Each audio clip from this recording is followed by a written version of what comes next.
திருநெல்வேலி இருட்டுக்கடை அல்வா. எத்தனை மணிலேருந்து எத்தனை மணி வரைக்கும் இங்கே அல்வா வந்தால் கிடைக்கும்? இங்கே சாயங்காலம் 5 மணிலேருந்து ராத்திரி 10 மணி வரைக்கும் இங்கே அல்வா கிடைக்கும். அல்வா நம்மளுக்கு கிடச்சிருச்சு. இதுதான் அந்த அல்வா. முதல்ல யாரெல்லாம் திருநெல்வேலியில் சாப்பிட்றீங்கன்னு கமெண்ட்டில் சொல்லியிருக்கேன். ஆமாம், ஏன்னா ரொம்ப வருஷத்துக்கு நாங்கள் இன்றைக்கி தான் சாப்பிட போகிறோம்.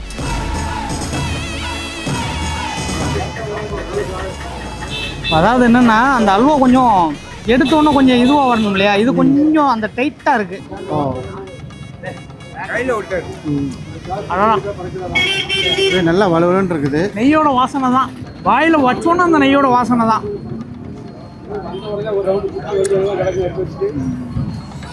நல்லா அருமையாக இருக்குது. கையில் ஒட்டல. திருநெல்வேலி இருட்டுக்கடை அல்வா நல்லா இருக்கு சம்பகான். எனக்கு கையில் அப்படியே நெய்யோட ஃப்ளேவரோட சூப்பராக இருக்குது. ரொம்ப நாள் ஆசை இருட்டு கடைக்கு வந்து சாப்பிடணும். இன்றைக்கி தான் நிறைவேறி இருக்குது.